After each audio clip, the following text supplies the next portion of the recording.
예수 알아보려고 할지라 능히 알지 못하는 비록 지혜자가 아노라 할지라 능히 알아내지 못하리로다. 아멘. 8장까지 읽었습니다. 5장으로 가겠습니다. 너는 하나님의 집에 들어갈 때에 네 발을 삼갈지어다. 이 주의 전에서는 항상 조심하라고 하는 거죠. 하나님께 예배하며 경배와 찬양을 드리는 곳이기 때문에 항상 몸가짐에도 행동에도 유의해라, 조심해라 하는 말씀입니다. 가까이하여 말씀을 듣는 것이 우매한 자들이 재물 드리는 것보다 나으니 그들은 악을 행하면서도 깨닫지 못함이니라. 악을 행하면서도 재물이나 드리면 무슨 소용이 있겠느냐. 너는 하나님 앞에서 함부로 입을 열지 말며 급한 마음으로 말을 내지 말라. 하나님은 하늘에 계시고 너는 땅에 있음이니라. 그런즉 마땅히 말을 적게 할 것이라. 이 지혜자는 잠언과 전도서에서 말을 적게 할 것을, 잘 말아야 될 것을, 침묵해야 됨을 강조하고 있습니다. 영성은 좀 침묵해야 됩니다. 그래서 하나님과 가까이 하는 그러한 삶을 살아야지 함부로 입을 자꾸 열면은 받은 은혜도 다 쏟게 마련이지요. 그래서 입에다 재갈을 좀 물리고 내 입에 파수꾼을 세우고 내 입술의 문을 좀 지켜주시옵소서. 다윗의 고백과 같이 늘 우리의 입을 좀 하나님이 지켜주시도록 그런 것 중요한 것 같아요. 말을 적게 할 것이다. 걱정이 많으면 꿈이 생기고 말이 많으면 우매한 자의 소리가 나타나며 말을 많이 하게 되면 곧 어리석은 말이 미련이 나타날 수밖에 없다는 거죠. 4절 말씀 같이 4절 5절 같이 읽겠습니다. 내가 하나님께 서원하였거든 갚기를 더디하게 하지 말라. 하나님은 우매한 자들을 기뻐하지 아니하시나니 서원한 것을 갚으라. 서원하고 갚지 아니하는 것보다 서원하지 아니하는 것이 더 나으니. 아멘. 우리가 서원을 합니다. 서원이란 급할 때 하지요. 하나님 이렇게 해주시면 내가 이렇게 하겠습니다. 또 간절한 마음으로 합니다. 근데 그걸 하나님이 이루어 주셨어요. 그럼 또 까맣게 잊어버린단 말이죠. 그러지 말라는 거예요.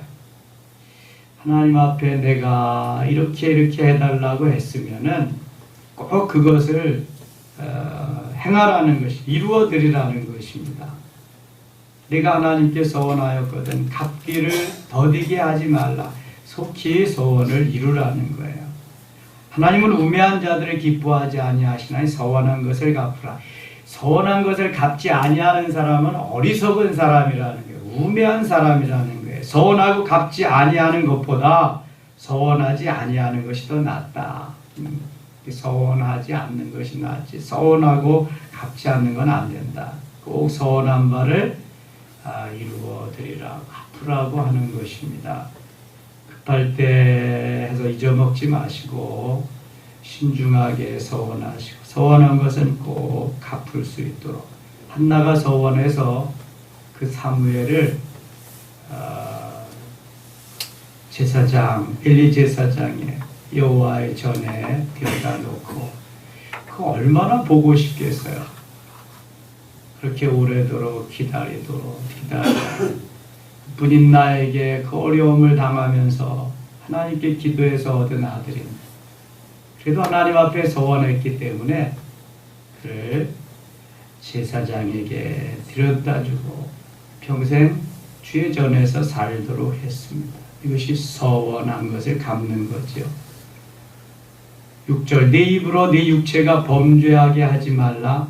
사자 앞에서 내가 서원한 것이 실수라고 말하지 말라. 사자가 나타났어요. 그러면은 하나님 살려주시기만 하면 내가 평생 주를 위해서 살겠어요. 온갖 가지 다 읊었겠죠. 기도했겠지. 우선 살아야 되니까. 근데 정말 하나님 살려주셨거든요. 그런데 다 잊어버리고 나중에는 아 내가 그때 실수했다고 잘못 말한 거라고 그러지 말라는 거예요. 사자 앞에서 내가 서원한 것이 실수라고 말하지 말라. 어찌 하나님께서 내 목소리로 말미암아 진노하사 내 손으로 한 것을 멸하시게 하랴. 사자라고 하니까 생각나는 것이 있네요. 한 나그네가 산을 올라가는데요. 사자가 딱 버티고 있는 거예요. 갈 수도 없고 안 갈 수도 없고 그 고개를 넘어가야 되는데 그래서 짐승이 나타나면 무조건 엎드려야 되잖아요. 죽은 척하고 있다가 이렇게 눈을 들어보니까요. 사자가 발을 이렇게 들고 있는 거예요. 왜 들고 있나 자세히 보니까 그 발에 큰 가시가 하나 쫙 뛰어듭는 거예요. 그래서 이 나그네가 가서 가시를 뽑아줬어요. 뽑아줬더니 사자가 그냥 몇 번씩 절을 그냥 하고는 숲으로 사라지는 거예요. 얼마 후에 그 로마의 네로 황제 박해가 일어났는데요. 사자들을 그 원형 경기장에다가 풀어놓고 그리스도인들을 다 이렇게 핍박하고 맹수들에게 물어 죽이는 그런 일이 있었어요. 근데 많은 그리스도인들이 거기서 죽어가는데 이 나그네도 이 크리스찬도 거기에서 이제 잡혀가서 죽게 된 거예요. 그런데 다 잡아먹고 다 죽는데 이 크리스찬은 이 나그네는 잡아먹지를 않는 거예요. 나중에는 자기 앞에 오더니 발로 자꾸 이리는 거예요. 이게 타내는 거예요, 등에. 그래서 그 사자의 등에 탔더니 막 사자가 태우고 도는 거예요. 황제가 그걸 보더니 야, 저건 사람이 아니다. 저럴 수가 없다. 그래서 살려주고 거기에서 큰 벼슬을 줬다는 거예요. 네. 여러분 사자도 다 알아봅니다. 이렇게 진실한 거, 선한 거. 사자에게 내가 오게 실수라고 하지 말고 잘 손 갚아야 됩니다. 하나님이 이런저런 형편 다 따라서 우리를 인도하시기 때문에. 그 다음에 7절 보겠습니다. 꿈이 많으면 헛된 일들이 많아지고 말이 많아도 그러하니 오직 너는 하나님을 경외할지. 꿈이 많으면 헛된 일들이 많아진다. 말이 많아도 그렇다. 하나님만을 경외하라. 10절 같이 읽겠습니다. 은을 사랑하는 자는 은으로 만족하지 못하고 풍요를 사랑하는 자는 소득으로 만족하지 아니하나니 이것도 헛되도다. 은을 사랑하는 자는 은으로 만족하지 못하니 이 재물이나 여러 가지 풍요로움은 가지면 가질수록 더 갖고 싶은 것이 바로 이런 거지요. 이게 욕심이고 욕망입니다. 그래서 은을 사랑하는 자는 은으로 만족함이 없습니다. 그래서 있는 사람이 나누고 베푸는 것보다 없는 자들의 것을 더 빼앗아 간다잖아요. 대기업이 중소기업에서 하는 그러한 기업들을 다 자기들이 가서 하는 것도 그런 거죠. 중소기업이 하는 것은 살려주고 그들도 먹고 살 수 있도록 해야 되는데 문어발식으로 다 뻗쳐가지고 그것도 자기들이 하니까 이 중소기업은 점점 죽어가는 거죠. 풍요를 사랑하는 자는 소득으로 만족하지 않냐. 이것도 헛되도다. 12절 같이 읽을게요. 노동자는 먹는 것이 많든지 적든지 잠을 달게 자거니와 부자는 그 부유함 때문에 자지 못하느니라. 부자가 결코 좋은 건 아니구나. 제가 한 25년 전 80년대에 재벌 25시라고 하는 신문에 연재되는 걸 읽어본 적이 있습니다. 근데 부자들은 잘 적이 어떻게 자냐 하면은 그 당시 부자입니다. 항상 침실이 2층에 있고요. 그 침실의 침대는 버튼식으로 되어 있어서 강도가 무슨 괴한이 나타났다면 버튼 하나만 탁 누르면은요 자동적으로 밑에 1층으로 딱 침대가 떨어지게 되어 있습니다. 그럼 침대 밑에는 무게차, 뚜껑이 없는 차가 딱 스탠바이 하고 있다가 떨어지기만 하면은 딱 달려갈 수 있도록 그 시스템이 다 되어 있더라고요. 지금은 어떻게 되어 있는지 몰라요. 가보지 않았으니까. 그러니까 이 재벌들이 얼마나 불안하겠어요. 누가 와서 나를 죽이고 강도짓을 하고 빼앗아가지는 않을래나. 노동자는 먹는 게 적든지 많든지 잠을 달게 자는데 부자는 부요함 때문에 자지 못하느니라. 부자가 돼도 선하게 살아야 돼요. 그렇죠? 그게 뭐 자기가 잘나서 그런 게 아닌데 잠깐 맡겨준 것인데. 예. 내가 해 아래에서 큰 폐단되는 일이 있는 것을 보았나니 곧 소유주가 재물을 자기에게 해가 되도록 소유하는 것이라.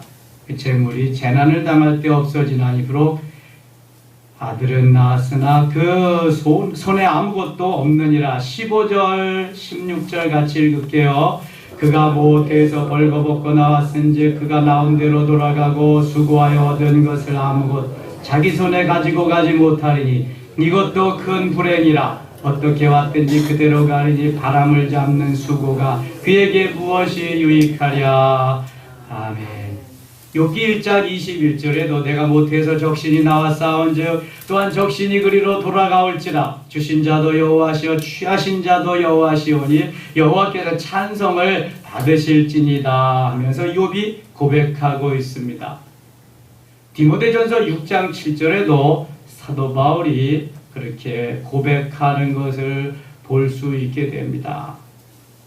이 하나님이 주셨고 하나님께서 다시금 다 가지고 가신다는 거예요. 이 땅에 우리가 태어날 때에 어떠한 소유를 가지고 태어나지 아니함을 말씀합니다. 실오라기 하나 걸치지 아니하고 알몸으로 다 태어났잖아요. 그런데 지금 우리에게 하나님이 주신 것이 너무 많습니다. 가족도 주시고 직장, 사업장, 건강, 또 이렇게 다 입고 다닐 수 있도록 해주시고 여러 가지 주신 게 너무너무 많아요. 가지고 온 것이 아무것도 없는데요. 그런데 하나님이 부르실 때에는 역시 아무것도 가지고 가지 못하는 겁니다. 그래서 공수래 공수거죠. 빈손 들고 왔다가 빈손 들고 가는 거. 그러니까 너무 그냥 그것 때문에 뭐 더 좀 가지려고 움켜쥐우려고 그러지 말라는 거예요. 아무것도 자기 손에 가지고 가지 못한다. 이것도 큰 불행이라. 어떻게 왔든지 그대로 가리니 바람을 잡는 수고가 그에게 무엇이 유익하랴. 전도자는 이런 모든 것이 바람을 잡는 것과 같다. 헛된 일이다 말씀하고 있습니다. 그런 걸 해보지 않은 사람이 이런 걸 말하면은 지가 해봤나 가져봤나 그러지만 이 지혜자는 솔로몬은 안 가져본 것이 없다니까요. 안 해본 것이 없다니까. 그러니까 자기의 경험이지어다. 6장 6절 한번 보겠습니다. 그가 비록 1000년의 갑절을 산다 할지라도 행복을 보지 못하면 마침내 다 한 곳으로 돌아가는 것뿐이 아니냐. 오래 산다고 좋은 것도 아니다. 정말 하나님을 경외하고 하나님의 은혜 속에 살아야지. 1000년의 갑절을 2000년을 살면 뭐하냐. 행복도 없는 자기만 아는 그러한 삶. 아무런 소용없다는 것입니다.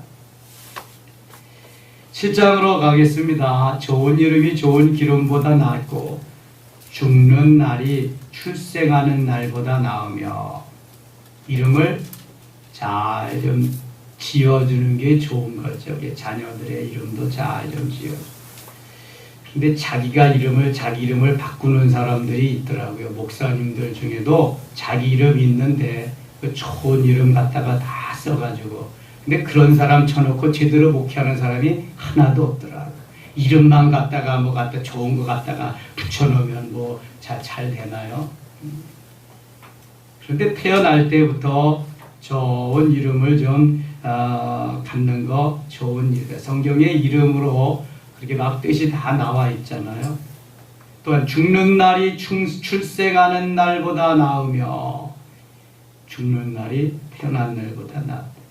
2절 같이 읽을게요. 초상집에 가는 것이 잔치집에 가는 것보다 나으니 모든 사람의 끝이 이와 같이 됨이라. 산자는 이것을 그의 마음에 둘지어다. 아멘. 초상집에는 부지런히 가십시오. 초상집에 가는 것이 잔치집에 가는 것보다 낫다. 초상집에 가서 나도 언젠가는 저런 날이 오리라. 옷깃을 다시 여미며 생각해 보는 거죠. 슬픔이 웃음보다 나은 얼굴에 근심하는 것이 마음에 유익하기 때문이니라. 지혜자의 마음은 초상집에 있으되 우매한 자의 마음은 혼인집에 있느니라. 지혜자는 초상집에 마음이 있다. 어리석은 자는 혼인집에 거기에 가 있다. 지혜로운 사람의 책망을 듣는 것이 우매한 자들의 노래를 듣는 것보다 나으니라. 8절, 9절 같이 읽겠습니다. 일의 끝이 시작보다 낫고 참는 마음이 교만한 마음보다 나으니 급한 마음으로 노를 바라지 말라. 노는 우매한 자들의 품에 머무름이니라. 아멘. 일의 끝이 시작보다 뭐 하라는 거예요? 마무리 잘하는 거예요. 유종의 미를 좀 거두라는 거예요. 연초에는 이런 계획 저런 계획 쫙 해가지고 열심히 합니다. 한 달, 두 달, 석 달. 그러나 점점 가면서 식어지잖아요. 교회도 마찬가지. 시정저일하게 하고 마지막 연말에 가서 마무리를 잘 해야 유종의 미를 마지막을 잘 마무리해야 이게 하나님이 기뻐하시는 겁니다. 그래서 우리의 삶도 인생의 마무리를 잘해야 돼요. 제가 멋있게 죽자고 자꾸 강조하는 것은 그런 것입니다. 이 땅에 엄청나게 뭘 좀 남기고 그렇게 가도 마지막 죽음이 아름답지 못하면은요, 그 명예에 금이 갈 수 있어요. 마지막 일의 끝을 잘 마무리하고 마지막을 잘 정리하고 하는 게 참 중요합니다. 일의 끝이 시작보다 낫고 참는 마음이 교만한 마음보다 낫. 참는 마음, 인내하면서 좀 기다리라. 급한 마음으로 노를 바라지 말라. 노는 우매한 자들의 몸에 머무름이다. 잠언 16장 32절에도 노하기를 더디하는 자는 용사보다 낫고 자기의 마음을 다스리는 자는 성을 빼앗는 자보다 나으니라. 노하기를 더디하. 마음을 다스리는 자. 하나님이 그것을 원하신다는 13절 보겠습니다. 하나님께서 행하시는 일을 보라. 하나님께서 굳게 하신 것을 누가 능히 곧게 하겠느냐. 14절 같이 읽겠습니다. 형통한 날에는 기뻐하고 곤고한 날에는 되돌아보아라. 이 두 가지 일을 하나님이 병행하게 하사 사람이 그의 장래일을 능히 헤아려 알지 못하게 하셨느니라. 아멘. 하나님께서 행하시는 일, 모두가 다 하나님이 행하시는 일이죠. 하나님이 행하시는 일이 있는데 굳게 하신 것도 있고요, 곧게 하신 것도 있어요. 내 마음에 내가 볼 때 하나님이 이것은 좀 잘못하시는 것 같다, 그런 게 있고요. 하나님 이건 너무너무 멋지게 하셨다, 이렇게 생각할 때도 있다는 거예요. 그런데 혹시라도 하나님이 굳게 하신 것을 내 마음에 안 든다고 내가 그것을 곧게 할 수 있겠느냐? 그럴 수 없다는 거예요. 왜 하나님이 굳게 하셨느냐? 굳게 하신 이유가 있기 때문에 생각해보고 그것을 통해서 또 교훈을 얻어야 되는 거죠. 굳게 한다는 것은 언짢은 일들이죠. 내가 바라지 아니하는 일들을 말하는 거죠. 그래서 14절에서는 형통한 날에는 기뻐해라. 내 마음에 들고 기분 좋다, 기뻐하라는 거예요. 형통한 날에는 즐겁게 살라는 거예요. 일도 즐겁게 하고 즐겁게 살라는 거예요. 고통은, 근심은 뼈를 상하게 한다잖아. 곤고한 날에는 되돌아보아라. 전에 성경은 곤고한 날에는 생각하라 그랬어요. 일이 잘 안 되고 안 풀리고 힘들고 그럴 때는 생각해 봐야지요. 뒤돌아봐야지. 내 삶이 과연 제대로 된 삶이었는가? 하나님이 왜 이렇게 하셨을까? 생각해 봐야지. 뒤돌아보고. 그래서 곤고한 날, 굳게 하신 날이 있다는 거예요. 하나님은 이 두 가지 일을 병행하게 하셨다. 병행. 그러니까 곤고한 날과 형통한 날, 굳은 날과 맑은 날, 겨울과 여름, 이 같이 있게 하셨지 한 가지만 주시진 않았다는 거예요. 한 가지만 곤고한 날만 계속 주시면 어떻게 살겠어요? 형통한 날만 계속 주시면 교만해집니다. 그래서 항상 함께 가는 거예요.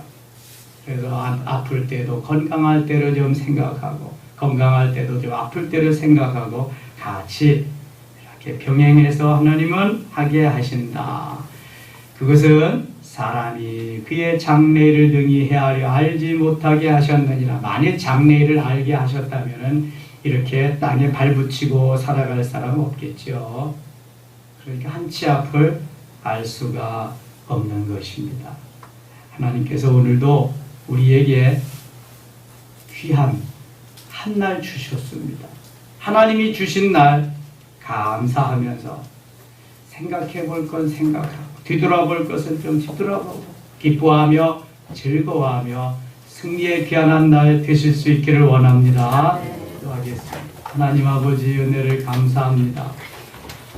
하나님이 우리에게 주신 지혜의 말씀 꼭 받아 간직하고 그렇게 살렵니다. 성령을 통해서 역사하시고 은혜로 인도하여 주시옵소서. 새벽을 깨우지 못한 사랑하는 우리 섬김의 가족들에게도 같은 은혜와 사랑 내려 주시옵소서. 예수님의 이름으로 기도드리옵나이다. 아멘.